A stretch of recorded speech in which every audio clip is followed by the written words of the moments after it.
Assalamualaikum warahmatullahi wabarakatuh. Kita mulai aja bahwa acara HAMTI hari ini atau kuliah umum tambahan teknik industri ini yang dari 5 faktor produksi, man, money, material, method, mesin ya. Kalau mesin sudah pasti kita konsen di sana, tapi 5 faktor produksi yang lain itu belum konsen. Misalnya man, money, material, method. Material dengan adanya metalurgi, pengolahan bahan udah kita dapat. Man, money, material, method berarti SOP nanti kita pelajari. Yang belum adalah man, bagaimana kita melakukan pengelolaan orang. Nah, di dalam ilmu teknik industri itu juga kita mempelajari bagaimana mengelola orang. Mau tidak mau kita harus belajar terkait dengan manajemen sumber daya manusia. Kita sudah mulai di sini. Nah, kebetulan saya itu adalah dulu pernah menjadi GM HRD di satu perusahaan, sehingga saya bisa banyak cerita. Nah, permasalahan di dalam SDM itu pertama banyak masalah. Contoh misalnya kesalahan penempatan orang dalam suatu pekerjaan. Kita memilih orang, kemudian merekrut, kemudian ditaruh di satu pekerjaan tugasnya. Tetapi karena salah menempatkan, dia ini memiliki misalnya karakter yang kurang bagus dalam berkomunikasi dengan orang. Contoh misalnya kita ditaruh ke marketing, tapi dia karakternya dia tuh nggak bisa, dia selalu mukanya judes atau misalnya tidak suka berhubungan dengan orang, dia sukanya berhubungan dengan komputer, benda mati. Nah, pada saat kesempatan salah ini akan menjadi fatal pada saat dia berhadapan dengan customer. Dia kurang ramah sehingga akan mempengaruhi kualitas dari pelayanan perusahaan. Kira-kira itu menjadi masalah. Nah, kedua itu ciri-ciri satu masalah SDM itu adalah turnover yang tinggi. Artinya orang keluar masuk itu terlalu tinggi, cepat keluar masuk itu menandakan ada satu masalah dalam pengolahan SDM. Yang ketiga adalah rendahnya kinerja karyawan dalam melaksanakan pekerjaan. Orang bekerja itu jadi malas-malesan, tidak bergairah. Nah, itu masalah-masalah SDM itu. Keempat, membuang waktu yang tidak efektif dalam melaksanakan pekerjaan. Jadi ada beberapa pekerjaan yang sebenarnya nggak perlu harus dilakukan, ataupun dia tidak banyak orang itu santai, terlalu leha-leha, jadi nggak mengerjakan apa yang dikerjakan, jadi malah santai ria, itu jadi masalah. Kelima adalah diskriminasi dalam memperlakukan karyawan. Jadi kalau ada yang ini cantik, diperlakukan yang gimana, kalau ini yang jelek cuek aja, ataupun begitu pun kalau laki-laki dan lain sebagainya. Diskriminasi bisa jadi untuk bisa gender ataupun bisa ini karena grupnya, misalnya di grupnya orang Sunda diistimewakan, di orang lain yang enggak, ya ini salah. Kemudian angka kecelakaan kerja yang tinggi, kemudian ketidakadilan dalam pengupahan dan ketidakberdayaan karyawan, itu adalah sekelumit dan banyak lagi yang lain permasalahan mengenai SDM. Nah, itu yang harus ditangani oleh seorang manajer atau level direktur terkait dengan masalah SDM.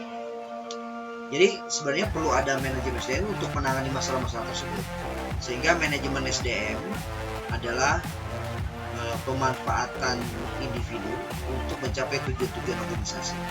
Jadi kita bagaimana mencapai suatu tujuan organisasi dengan memanfaatkan orang-orang yang ada. Tujuannya adalah manajemen SDM ini adalah meningkatkan kontribusi produktif para karyawan bagi organisasi secara strategik, etis, dan bertanggung jawab sosial. Jadi ya artinya suatu manajemen SDM itu bagus pada saat si karyawannya bergairah, memberikan kontribusi yang produktif pada perusahaan, sehingga perusahaan akan memiliki kinerja yang baik. SDM adalah aset yang harus dikelola secara cermat dan sejalan dengan kebutuhan organisasi. Jadi SDM ini kalau dulu mungkin masih dianggap beban, tapi SDM ini sekarang harusnya sudah menjadi aset bagi secara perusahaan, karena bagaimanapun juga suatu perusahaan maju atau tidak itu tergantung si karyawan. Nah, apa perbedaan MSDM dengan manajemen personal dia? Nah, ini yang membedakan. Kalau personal dia itu menganggap itu adalah faktor produksi saja, dianggap satu yang harus bekerja dan itu bisa jadi tidak di-maintain, kalau perlu dihemat-hemat. Nah, itu akan tidak dianggap sebuah aset, tapi dianggap sebagai beban.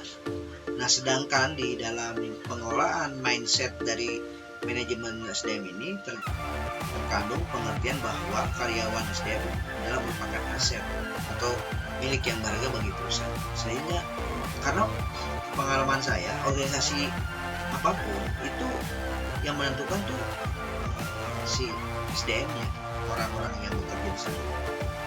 Jadi tujuan-tujuan MSDM adalah pertama tujuan organisasional, tujuan fungsional, kemasyarakatan, dan tujuan personal. Nah, tujuan organisasi itu adalah mencapai tujuan perusahaan ya, organisasinya.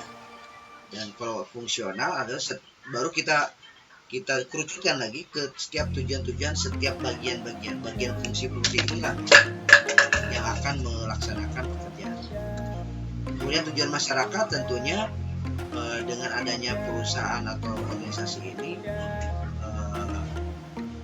tujuan kemasyarakatan adalah bisa bertanggung jawab, bisa bersikap etis, bertanggung jawab sosial terhadap kebutuhan dan tantangan masyarakat sembari meminimalkan dampak negatif dari tuntutan tersebut bagi organisasi. Tentunya kalau perusahaan itu ada di tengah masyarakat, tentunya harus memenuhi tujuan masyarakat, ikut berkontribusi terhadap masyarakat, ikut mengamankan, ikut dan sebagainya.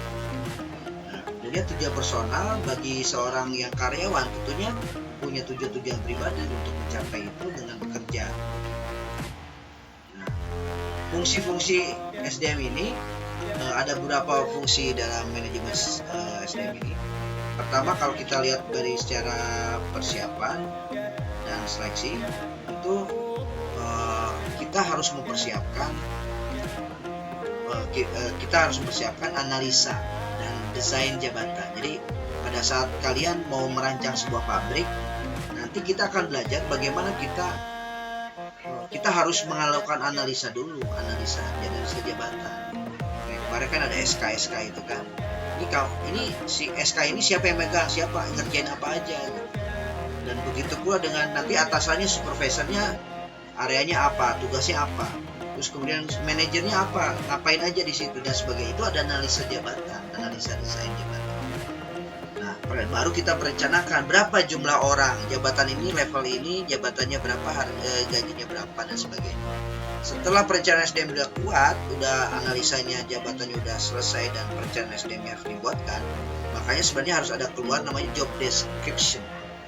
Ya, job desk ini ada yang masuk ya. Saya coba cek lagi. Ada yang masuk ya, oke. Nah, kemudian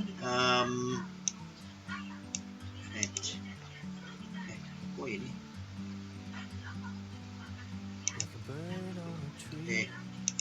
Jadi sorry ini.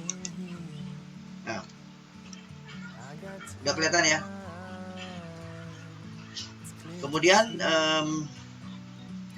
baru setelah perencanaan itu, SDM itu baru kita melakukan rekrutmen. Baru kita rekrutmen melalui publikasi dulu, melalui WhatsApp ataupun melalui publikasi di koran, publikasi medsos dan lain-lain, termasuk kerjasama dengan perusahaan rekrutmen, perusahaan HRD.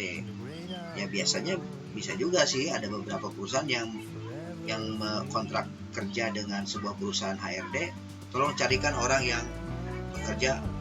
Nah, jadi memang kalau kalian berwirausaha itu nggak gampang juga cari orang bekerja. Ya, nggak gampang juga cari orang yang cocok untuk kerja sama kita dan mengikuti aturan-aturan kita. Setelah kita rekrutmen, baru kita seleksi mana yang cocok buat kita untuk kerjasama dengan kita, untuk menjadi tim kita di satu perusahaan. Baru, nah itu dari sisi fungsi persiapan dan seleksi. Berikutnya dengan pengembangan, setelah dia masuk ke dalam organisasi kita, baru kita memikirkan fungsi-fungsi yang lain, yaitu pengembangan dan evaluasi. Jadi orang yang sudah masuk dan bekerja sama kita ini, nanti kita diorientasi dulu, dikasih sebenarnya itu pengenalan lah.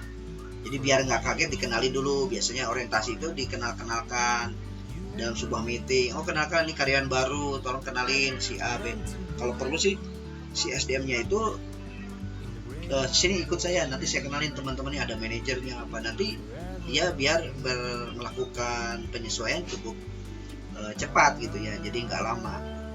Nah, kemudian baru kita melakukan penempatannya cocoknya di mana, sesuai dengan kebutuhannya.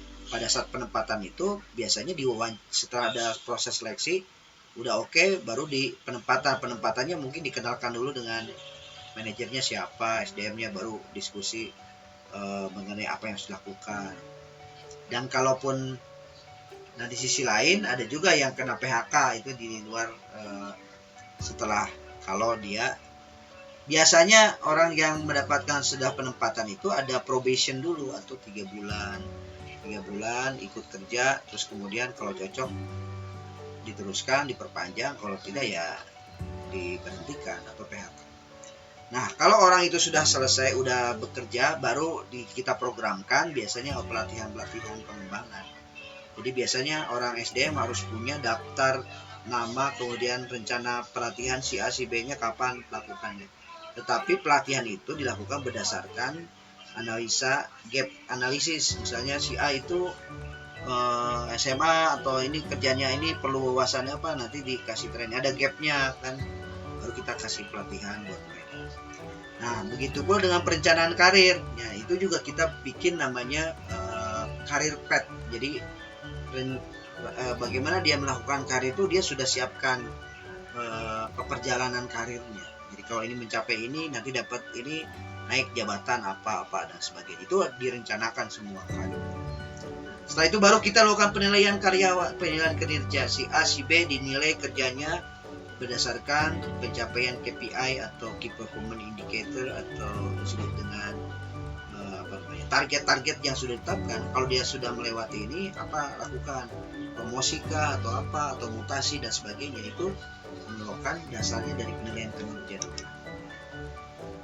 Nah, tugas-tugas MSDM adalah perencanaan sumber daya manusia sebenarnya tadi ya. Perencanaan SDM ini pertama melaksanakan analisis pekerjaan, menentukan pekerjaan-pekerjaan apa aja, meramalkan sumber daya ke depan, termasuk kalau dalam sekarang kondisi pandemik atau kondisi harus ke depan harus melakukan upgrading knowledge, karena zaman sekarang ada zaman medsos atau zaman digitalisasi, itu harus di-upgrade juga. 3 adalah mengembangkan, mengimplementasikan rencana untuk memenuhi kebutuhan SDM. Jadi MSDM ini adalah tugasnya untuk melayani seluruh proses kerja STEAM itu. Saya butuh A, yang orangnya kayak gini.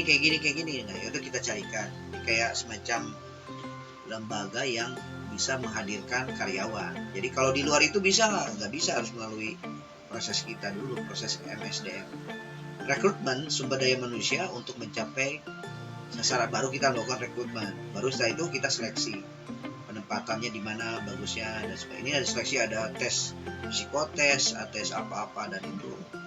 Nah, kalian yang mau ke depan sebentar lagi mau lulus dan bekerja, kalian akan mengalami proses pencarian dulu kan, udah rekrutmen kita. Makanya saya selalu menyarankan kalau orang mau dapat dipanggil kerja, kirimnya kalau mau dipanggil 10 perusahaan dipanggil karena kita datang, itu harus ini dulu, harus rajin ngirim lamaran, tapi lamaran yang tepat ya, sesuai dengan bidang.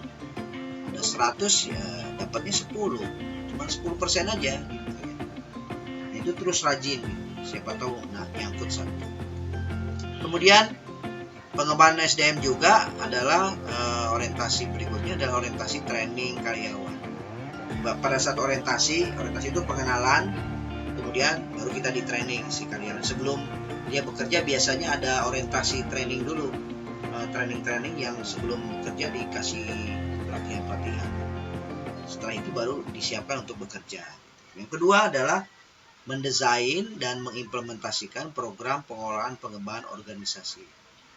Jadi kita melakukan program pengolahan, jadi pengembangan SDM lah ya, termasuk pelatihan tadi, membangun tim efektif, jadi bikin teamwork building dan macam-macam itu. Yang keempat, mendesain sistem penilaian karyawan adalah melakukan penilaian karyawan, sistemnya seperti apa, dan kalau misalnya ini dapat rewardnya gimana, itu nomor 4. Nomor 5, membantu karyawan dalam merencanakan pengembangan karir, jadi karirnya kita bina lah ya. Tugas-tugas SDM lain kayak terkait dengan kompensasi, mendesain, mengimplementasikan sistem kompensasi atau gaji, nah itu juga harus dibahas di SDM. Menjalin keadilan, kompensasi, jangan sampai ini karena anaknya bos dapat special price dan sebagainya. Nah, karyawan dan hubungan keperburukan juga menjadi ranah dari SDM, yaitu melayani perantara antara organisasi dan serikat pekerja. Jadi kalau ada konflik antara perusahaan dengan serikat kerja, yaitu kita sebagai penengah. Kemudian mendesain sistem disiplin, menangani keluhan, kemudian sistem keselamatan dan kesehatan kerja. Nah, itu juga menjadi ranah SDM sebenarnya. Jadi K3 itu di bawah naungan SDM. Mendesain, mengimplementasikan kesehatan, keselamatan kerja, menyediakan bantuan, ada konsultasi, coaching, klinik semacam itu SDM juga. Kemudian baru riset sumber daya manusia, menyiapkan informasi SDM, mendesain, mengimplementasikan sistem komunikasi karyawan. Nah, itu kira-kira gambaran terkait pengantar mengenai apa sih yang dikerjakan oleh MSDM. Oke, ada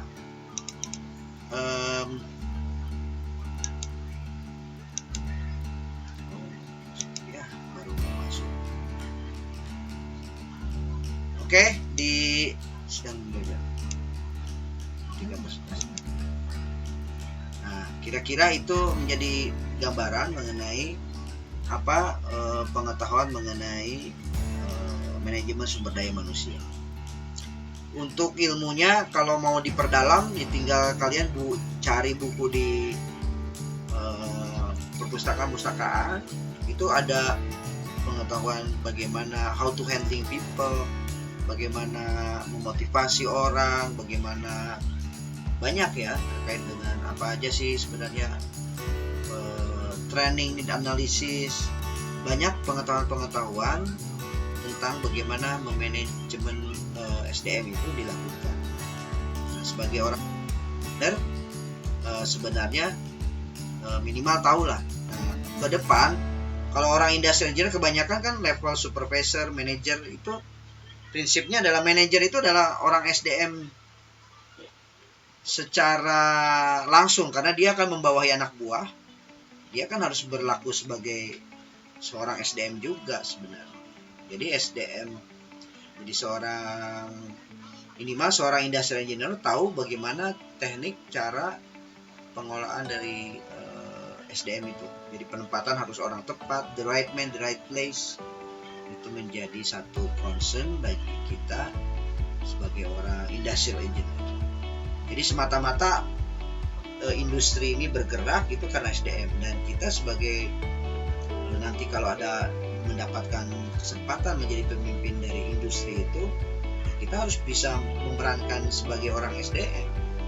Bagaimana mengatur, bagaimana membujuk, bagaimana memberikan motivasi. Oke, ada pertanyaan nggak? Jadi kita memang singkat-singkat aja mengenai tambahannya. Nanti mungkin besok ada pertemuan seperti ini lagi, tapi topiknya bukan SDM lagi, kita beranjak ke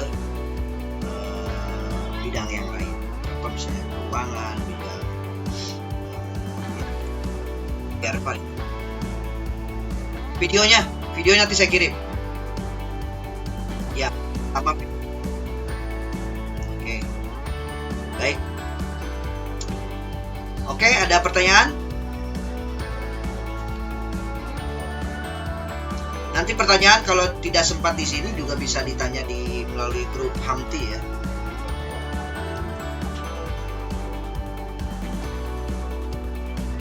Oke, kalau tidak ada pertanyaan nanti bisa